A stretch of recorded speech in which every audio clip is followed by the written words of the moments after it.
This program and its contents are designed for information and educational purposes only. This program does not render medical advice or professional services and is not intended to be a substitute for professional care. The information provided here should not be used for the purposes of diagnosing or treating a medical or psychiatric condition. If you have or suspect you may have a health problem, consult your healthcare provider.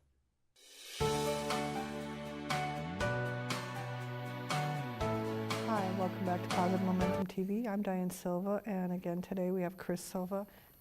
So, no, this is not over. No, we're not. It doesn't mean I'm never traveling by air. I have some air travel in mind. You know, we've got some trips we're talking about. The problem is we have to put them into plan. Yes. And once we put them into plan, then it's like, okay, how do I feel about this? Okay, how do I get the anxiety down? What do I have to do? I have a problem going to concerts. There's a lot of people. Okay, so I stand on the outskirts or stand by the door instead of going right up front. At least I'm going. Right. And that's one of the things that we've learned since I got back, is in the aspect of what the steps that you would, that are recommended to you to go through, is in the aspect of doing something. Say you want to, we'll just take the flights for an example. Okay. Your shorter flights tend to not produce as much anxiety, and your anxiety level on a scale from 1 to 10 may go up to a 3 or 4 or something like that. Mm-hmm. And you're able to work through that and still take the flight. Mm-hmm. And what we learned is to continue doing those type of flights at that level or that length, or even a flight that may be longer that has the feeling for you at that level, Right. level 4. So it may be all the way to Florida, but if it only produces an anxiety level of 4, that's Go. fine. Yes. The length is not what's important, it's how you feel about it. So you continue to do that process until you get it down to a 0 or to a 2. Yeah, I think a And- 0 is unrealistic, at least at this Well, point. true. Right. Probably for anybody, Right. but 0 to a 2, and then you get it so that you're consistently at that. Then you go to the next level, and then go back to, okay, let's take to where your feeling goes back up to a 4, and work on those, and get repeat, shampoo, rinse, repeat, whatever you want to call it, to a point where you get that consistent, to where that gets down to a 2 again, and then you just keep working up.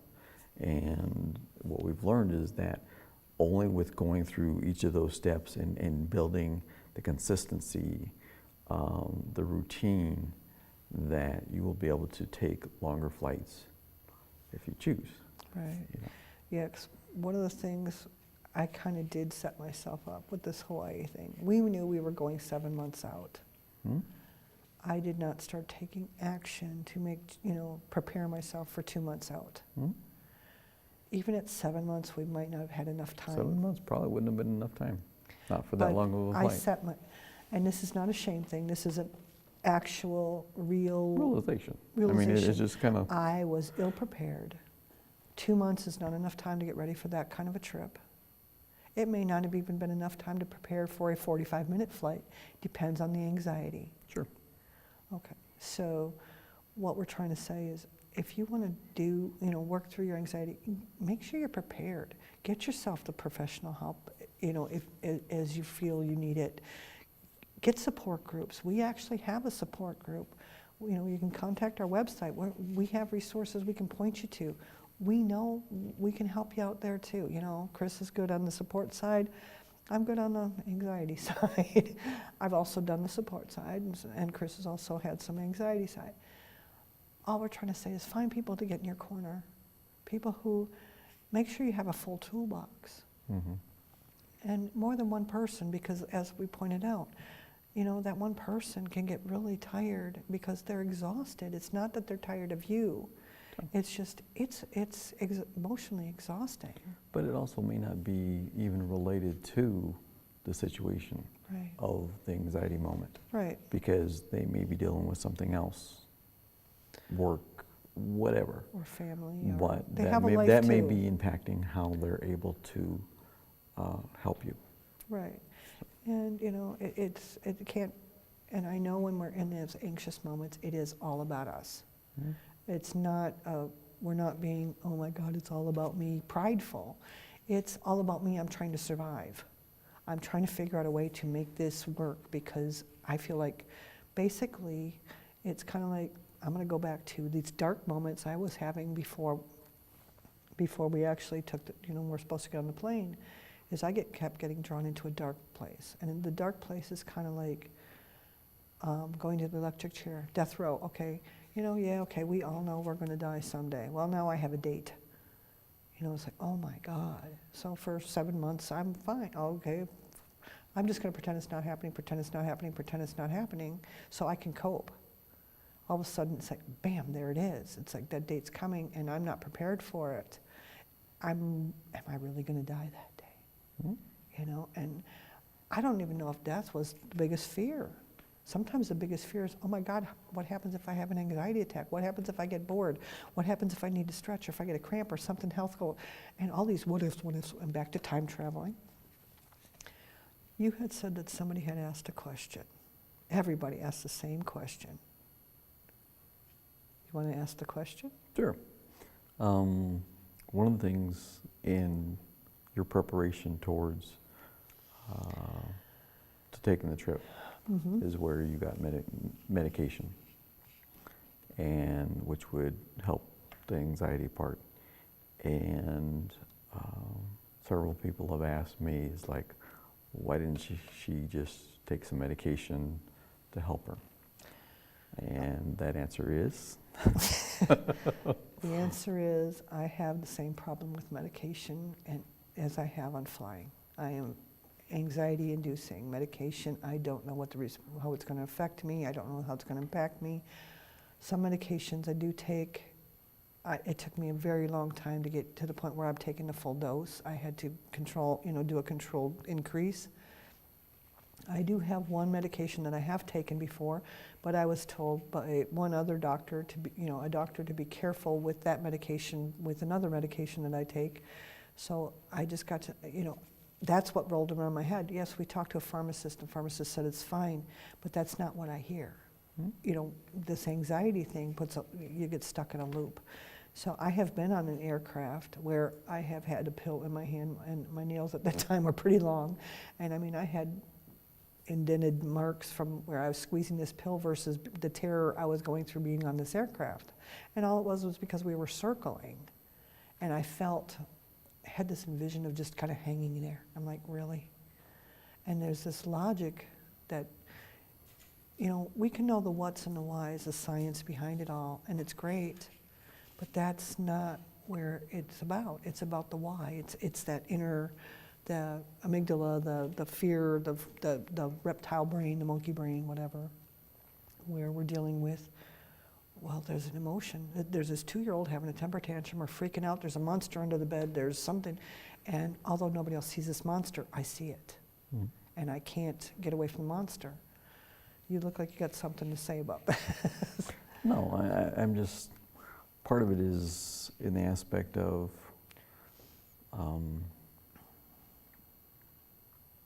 with all the shows that we've had prior, Mm-hmm. we kind of demonstrated what you were going through, different things that you were trying, that kind of stuff. Mm-hmm. And now these last 2 shows have been about what's happened afterwards. Right. And the one thing that I want to state before we run out of time is in the aspect that I don't want anybody who sees this show to consider that you not getting on the plane was a failure, because it's not a failure.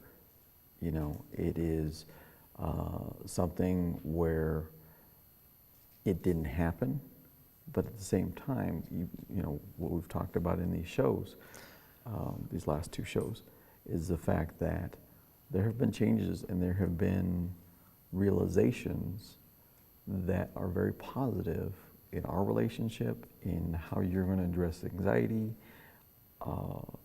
There's positives that have come out of this. Oh, yeah. And it's kind of one of those things where what they say is every time a door shuts, there's another door that opens. I firmly believe that. So even though a person, and it could be somebody who doesn't even have anxiety, it could be somebody who just feels overwhelmed or whatever may be the case. Any tension or stress. Right. Is in the aspect of realizing that, their life is going to go on. Mm-hmm. And how you embrace it, how you deal with it. People do have choices. And that's one of the biggest things is, I feel, from where I'm at, is when you're going through an anxiety moment, to me, it seems like you feel like you don't have a choice. Right. And you're stuck, and you have no control. Right. And one of the things I want just to remind people is that people do have choices. You always have a choice. You always have a choice to say no. You always have a choice to say yes. But what you do is, as we've talked about before, is you have a choice on saying yes or no, but you don't necessarily have a choice on the repercussions. Right. Or the consequences. So as we went through this flight and you decided to get off the plane, you finally realized what the repercussions of you getting off the plane. Right, because I was on the plane. You stayed on. Normally you get off with me and anxiety wins, everybody's happy. Well, as happy as, anxiety's happy. So, how's that saying go? If mama ain't happy, ain't nobody happy. Anxiety ain't happy, nobody ain't happy. Yeah. But anxiety learned and I learned. Yeah. Even if anxiety doesn't want to learn, and I'm not crazy because I'm looking to it as a third person. I'm referring to it as its own entity because I don't want to identify myself as anxious. I experience anxiety. It shows up on occasion. There's days I could have probably made that flight. Yes. And I there's agree. days I can't. It's not 100%, it's always going to be, I can't get on the plane. No, there's times I can. Yep. And there's times I can't. And we have to be okay. And I know it's hard. But we have to be okay with saying, no, I can't do this right now. Yeah. Sometimes I think with anxiety, it's tough for the person to actually make a decision. Well, yeah. To be able to say no ahead of time, as opposed to trying to consider all the different alternatives, which you really can't fathom all the different alternatives or play them all out in your head. It's just not going to happen. Right. And I think the point you're trying to make is embrace uncertainty. It's not all doom and gloom. I know anxiety likes to make us think that it is. But it's not all doom and gloom. It's not always, well, what if? Well, what if it's great? What if it's awesome? What if it's just fabulous? It's so much easier to believe the bad stuff. But heck, how much your life is really, really, really horrible? Okay, really? I mean, if we were to, and I know that this is where we're getting to the logical side of things, and if we're in an anxiety attack, don't even bother. Yep. But right now we're not. And it's like, okay, let's kind of live in that for a moment, feel that. Oh, that feels kind of good. That feels kind of relaxing.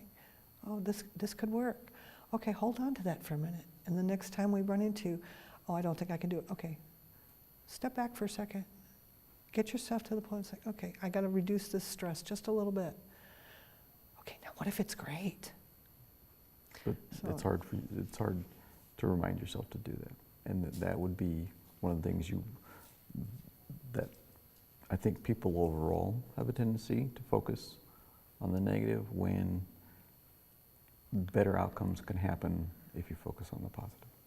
Right, and with that, we're going to take and end the show with that wonderful thought. As Chris said, the better outcomes can happen. You know, it's the law of attraction or just the law of karma, you know, whatever. You reap what you sow. I mean, we could go so many different ways. We expect something negative, we're probably going to get something negative. If we expect something positive, chances are we're going to get something positive. So with that, positive momentum. Thank you very much for watching. I wish you the best of luck. If you have any concerns, talk to your physician, talk to a mental health professional, contact us. We'll point you in the right direction. Good luck and good day.